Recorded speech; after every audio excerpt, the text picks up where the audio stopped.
The NFL has all different types of rules. You can't have stickers on your helmet. You have to have your jerseys tucked in. I think what the president is saying is that the owner should have a rule that players should have to stand in respect for the national anthem. This isn't about Democrats. It's not about Republicans. It's not about race. It's not about free speech. They can do free speech on their own time. That this is about respect for the military and the first responders and the country.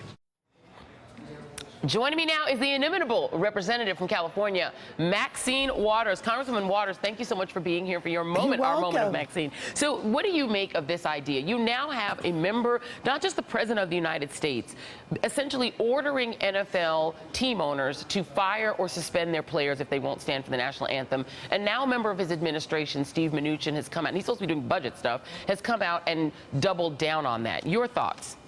Well, you know, it's absolutely ridiculous. Steve Mnuchin is way out of his subject matter. Evidently, he doesn't understand the Constitution of the United States and the protection of First Amendment rights. You tweeted in support of Jamel Hill and LeBron James, and this is your tweet, said speak truth to power. You said that they speak truth to power. Trump is a bum and a disgrace, and it's never too early to get ready for impeachment. You are always blunt. And you know, the thing about this president, and, you know, I misspoke in the last segment in saying that in 1931 it was Woodrow Wilson who made this the national anthem. Woodrow Wilson actually did it by executive order in 1916, and then in 1931 Herbert Hoover signed into law the bill that made this song the national anthem. So it's not as if the founding of the country happened with this song, you know, that's about the War of 1812 being the national anthem. But in your view, you know, is it ironic that you had Woodrow Wilson is the guy who established this thing, and now you have Donald Trump, who's kind of channeling Wilson in a lot of ways in terms of being very explicit about promoting a racial divide. Have you seen a president in the modern era promote this kind of, I don't know, I'll let you finish my sentence. Well, no. I think you're right on point.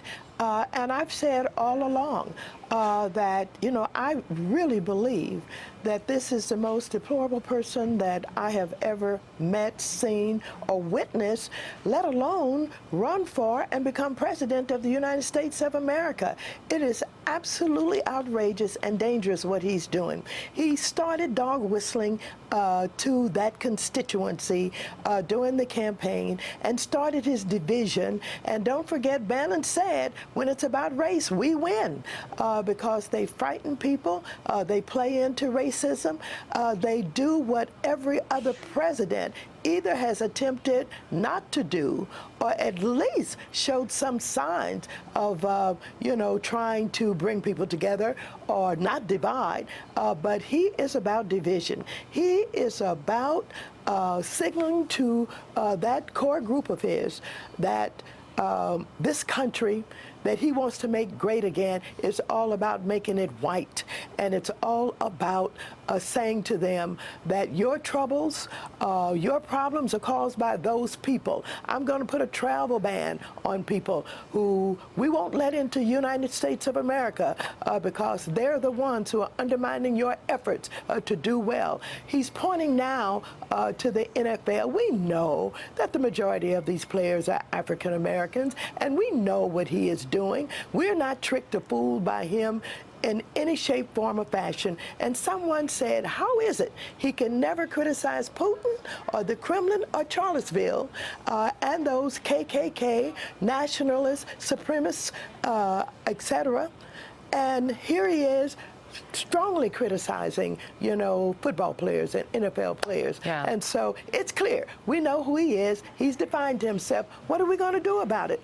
I know we're not talking about Russia and collusion today, and we're not talking about obstruction of justice, but I hope people understand it's about all of this that he should not be the president of the United States of America, and we got to get ready for impeachment. And you know what, I am actually going to come to you. I want to talk to you about a little bit about Russiagate as well, but just to stay on this this for one more moment. A new poll, ABC News Washington Post poll, is Trump a uniter or a divider? 66% say he's done more to divide than unite.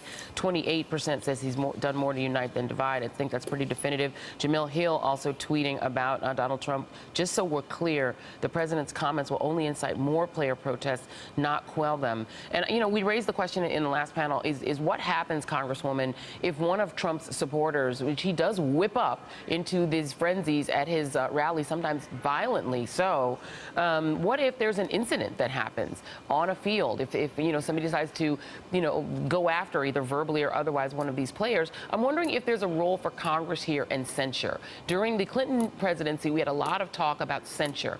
At some point, do you think that Congress might step in and use its, you know, sort of role to say, wait a minute, you have to stop this, and at least censure him for the things that he's doing?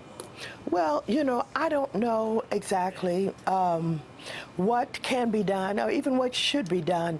Right now, the Congress is focused on, tied up in dealing with Obamacare and the president's attempt to undermine it, to undo it, to basically destroy it. We have a budget to have to be dealt with. We have serious issues about infrastructure that he claimed he was going to be involved with, and tax reform. And so he is basically putting us all in a very difficult position because he has not focused on the issues of dealing with this country's needs. He's not even focused on what he said he was going to be about. We are basically in a state of doing nothing about these issues because of him and the way that he has conducted himself since he's been the president of the United States. So I don't know if any attempt to censure is, you know, being thought about at this time. I think what most members of Congress are thinking about at this time, even Republicans, is we wish he'd stop it.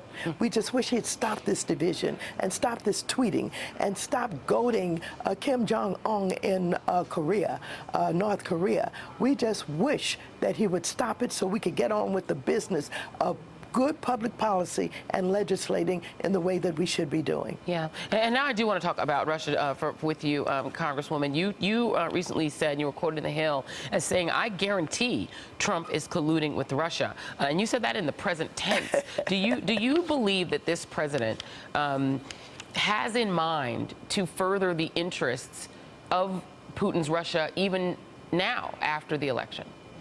Well, yes. You see, there's one aspect of this that I have focused on that has not really been focused on. And I'd like to remind people that this president said he would lift the sanctions. That's what Putin really wants, and he wants it now. He wants the sanctions lifted so he can drill for oil in the Arctic. It's worth billions of dollars.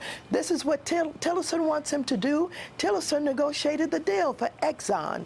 And of course, a number of the allies around this president, including Flynn, including Manafort, including Roger Stone, including Cohen, and many others of his allies are all focused on this oil business in Russia, and they would like to see these sanctions lifted because it means that they all can be very, very rich. They can make a lot of money if the sanctions are lifted. And so right now Putin is disappointed because he thought that the president had the ability to walk into the presidency and lift the sanctions. Little did they know that toughening the sanctions was something that both houses had been focused on for some time. And once we had both Iran and Russia and North Korea combined in the sanctions, this president's hands were tied. And even though he fussed about it and didn't want to do it, he had to sign it. But I believe, yes, that this president and those around him were involved with discussions and collusion, basically, with Russia, because the final analysis, it's about money, it's about oil, it's about them getting rich. Follow the money. It is a classic saying, and I think it is always true when you look into a scandal. Congresswoman Maxine Waters, always a treat to talk to you. Thank you and have a wonderful Sunday. You're welcome. Thank you. All right, thank you. And hey there, I'm Chris Hayes from MSNBC. Thanks for watching MSNBC on YouTube. If you want to keep up to date with the videos we're putting out, you can click subscribe just below me or click over on this list to see lots of other great videos.